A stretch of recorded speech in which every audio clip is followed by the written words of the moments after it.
28 अप्रैल 1988 Aloha airlines की flight number 243 ने Honolulu जाने के लिए हवाई के हिलो इंटरनेशनल एयरपोर्ट से टेक ऑफ किया। इस प्लेन को यह दूरी लगभग 35 मिनटों में पूरी करनी थी। इस उड़ान के लिए उस दिन मौसम बिल्कुल नॉर्मल था और प्लेन ने बिना किसी परेशानी के आसानी से टेक ऑफ किया। सब कुछ बिल्कुल ठीक चल रहा था, लेकिन उस उड़ान भरने के कुछ ही मिनटों बाद अचानक हुए एक धमाके से पूरा प्लेन हिल गया। इससे पहले कि कोई कुछ समझ पाता, एक झटके के साथ फर्स्ट क्लास कैबिन की छत उखड़कर अलग हो गई। अपने ऊपर खुला आसमान देखकर पैसेंजर्स और क्रू मेंबर्स की जान हलक में आ गई। क्या हवा के दबाव ने किसी पैसेंजर को प्लेन के बाहर खींच लिया? क्या प्लेन के हवा में ही टुकड़े हो गए? क्या ये प्लेन इमरजेंसी लैंडिंग कर पाया? एविएशन दुनिया के इस दिल दहला देने वाले हादसे के बारे में जानने के लिए बने रहिए हमारे साथ।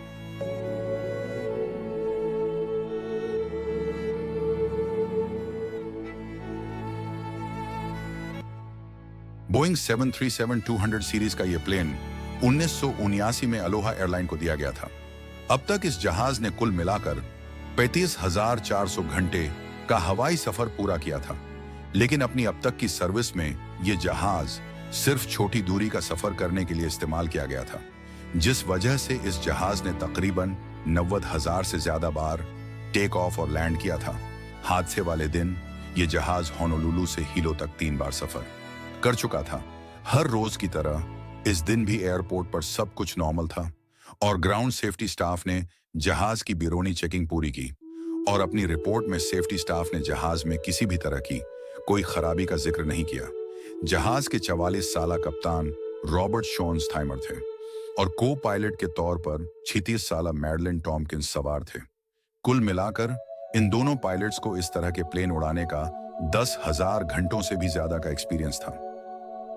धीरे धीरे करके सभी पैसेंजर्स प्लेन में सवार होने लगे। इसी दौरान बोर्डिंग ब्रिज से गुजरते हुए एक पैसेंजर की नजर प्लेन के बाहर फ्यूजलाज पर आई हुई दरार पर पड़ी और जिसे देखकर वो थोड़ा घबरा भी जाती है, लेकिन ये सोच करके एयरपोर्ट स्टाफ को यह जानकारी पहले से ही होगी, इसीलिए वो किसी से कुछ नहीं कहती। सभी पैसेंजर्स के सवार होने के बाद प्लेन ने दोपहर के तकरीबन 1:25 पर हवाई के हिलो इंटरनेशनल एयरपोर्ट से टेक ऑफ किया।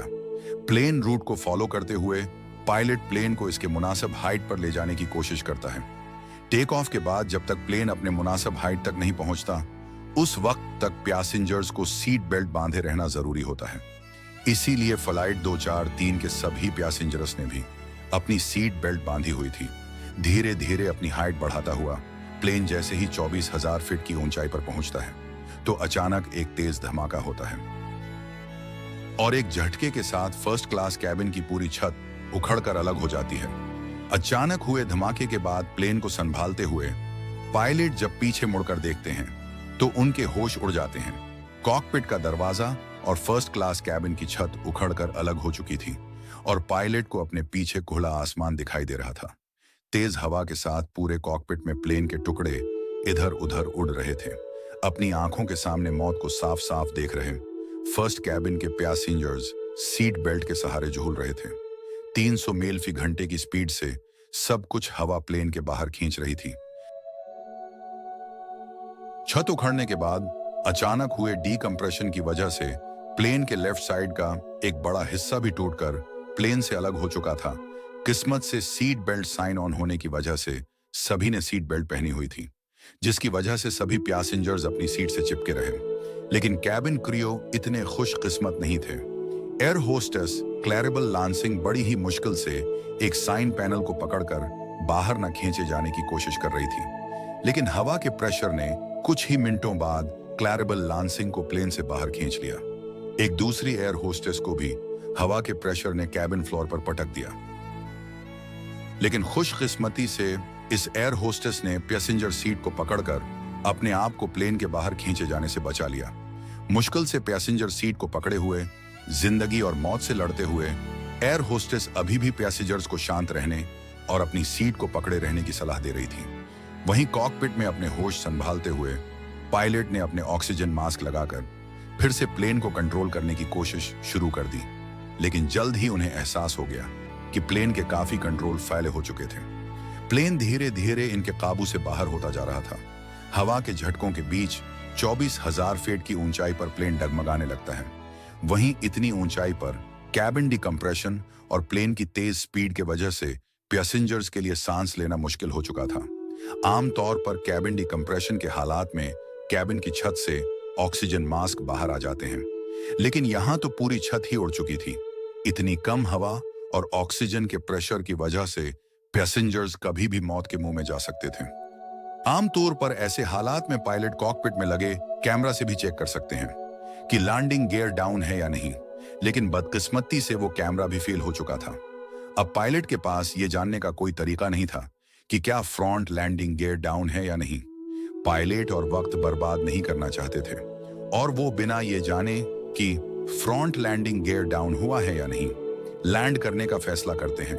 अगर फ्रंट लैंडिंग गियर डाउन नहीं हुआ होता और प्लेन इतनी स्पीड से लैंड करता तो इसका रनवे पर क्रैश होना पक्का था।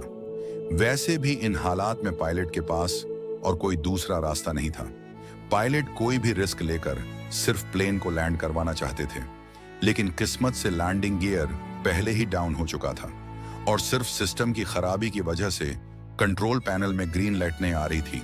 फर्स्ट ऑफिसर फौरन ही प्लेन के रेडियो को इमरजेंसी फ्रीक्वेंसी पर सेट करके होनोलुलु एयरपोर्ट को कॉल करता है और पास के माओ एयरपोर्ट पर इमरजेंसी लैंडिंग करने की जानकारी देता है।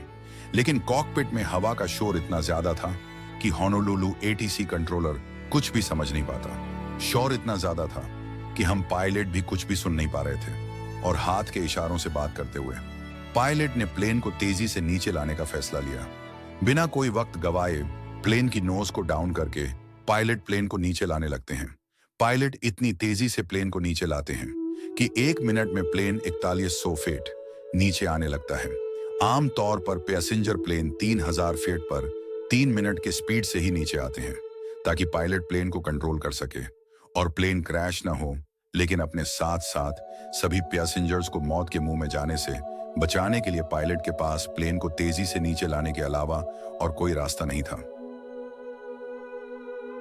तेजी से नीचे आता हुआ प्लेन जब 14,000 फीट की ऊंचाई पर पहुंचता है तो किस्मत से पायलट माओ एयरपोर्ट से कांटेक्ट करने में कामयाब हो जाते हैं और उन्हें इमरजेंसी लैंडिंग की जानकारी देते हुए एयरपोर्ट पर एम्बुलेंस और फायर ब्रिगेड को तैयार रखने के लिए कहते हैं। ऑक्सीजन की कमी की वजह से अब फर्स्ट क्लास कैबिन में पैसेंजर्स का दम घुटने लगता है, लेकिन जैसे जैसे प्लेन 10,000 फीट की ऊंचाई से नीचे आने लगता है पायलट प्लेन की स्पीड कम कर देते हैं, जिससे पैसेंजर्स को सांस लेने के लिए थोड़ी ऑक्सीजन मिलने लगती है। स्पीड को कम करते हुए पायलट प्लेन को रनवे की तरफ लाने लगते हैं। अपनी स्पीड कम करते हुए प्लेन जैसे जैसे 195 मील फी घंटे की स्पीड पर पहुंचता है तो प्लेन काबू से बाहर होने लगता है। जल्द ही पायलट को एहसास हो जाता है कि अगर उन्हें प्लेन को क्रैश होने से बचाना है तो उन्हें प्लेन की स्पीड को बढ़ाना होगा, लेकिन इतनी तेज स्पीड पर प्लेन को लैंड करवाना भी खतरे से खाली नहीं था। सुरक्षित लैंड करवाने के लिए आमतौर पर प्लेन को 150 मील फी घंटे की रफ्तार से लैंड करवाना होता है। पायलट फर्स्ट ऑफिसर टॉम को लैंडिंग गियर डाउन करने के लिए कहते हैं, जिसके बाद फर्स्ट ऑफिसर लैंडिंग गियर को फौरन डाउन कर देते हैं। लैंडिंग गियर डाउन करने के बाद भी front landing gear light on नहीं होती, जिसका मतलब होता है कि लैंडिंग गियर डाउन नहीं हो पाए। ये देखकर पायलट दोबारा लैंडिंग गियर को डाउन करने की कोशिश करते हैं। बार बार कोशिश करने के बाद भी लैंडिंग गियर लाइट ऑन नहीं होती। पायलट कोई भी रिस्क लेकर सिर्फ प्लेन को लैंड करवाना चाहते थे, लेकिन किस्मत से लैंडिंग गियर पहले ही डाउन हो चुका था और सिर्फ सिस्टम की खराबी की वजह से कंट्रोल पैनल में ग्रीन लाइट नहीं आ रही थी और हवा में हुए इस धमाके के लगभग 13 मिनट बाद तेज स्पीड से हवा में लहराता हुआ प्लेन आखिरकार रनवे को टच करता है। कुछ दूर तक रनवे पर दौड़ने के बाद प्लेन सही सलामत रुक जाता है। यह हादसा इतना भयानक और हैरत अंगेज था कि पलक झपकते ही पूरी दुनिया में इसकी न्यूज फैल गई और फौरन ही इसकी जांच शुरू कर दी गई। जांचकर्ताओं के लिए एक बड़ा सवाल भी था कि कैसे एक भारी भरकम प्लेन की छत उखड़कर हवा में अलग हो गया। प्लेन की जॉइंट्स के किनारे सबसे कमजोर जगह होती है, इसीलिए जांचकर्ताओं का सबसे पहला शक इन्हीं जॉइंट एरिया की तरफ जाता है।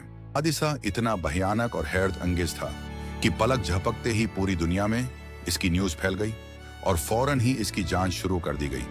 जांचकर्ताओं के लिए एक बड़ा सवाल भी था कि कैसे एक भारी भरकम प्लेन की छत उखड़कर हवा में अलग हो गया। प्लेन की जॉइंट्स के किनारे सबसे कमजोर जगह होती है, इसीलिए जांचकर्ताओं का सबसे पहला शक इन्हीं जॉइंट एरिया की तरफ जाता है। इसके बाद जब जांचकर्ताओं ने जब सभी पैसेंजर से पूछा, तो वही पैसेंजर जिसने बोर्डिंग करते वक्त प्लेन की दीवार में दरार को देखा था, वो इसके बारे में बताती है। वो पैसेंजर जिस जगह दरार के बारे में बोलती है, जांचकर्ताओं को भी प्लेन में ठीक इसी जगह दरार के बारे में पता चलता है। इतनी ऊंचाई पर हवा में बहुत ज्यादा दबाव की वजह से इसी दरार की जगह से प्लेन की छत उखड़कर अलग हो गई।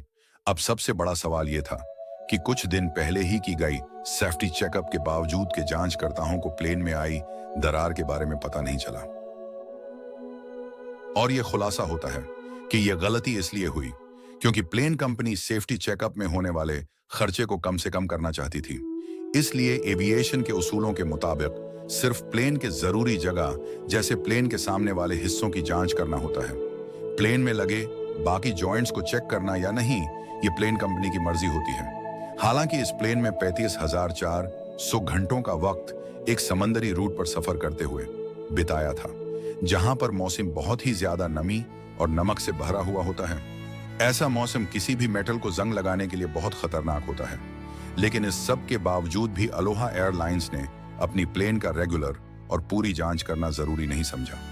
मेंटेनेंस के दौरान हुई इन भारी गलतियों की वजह से ही यह भयानक हादसा हुआ।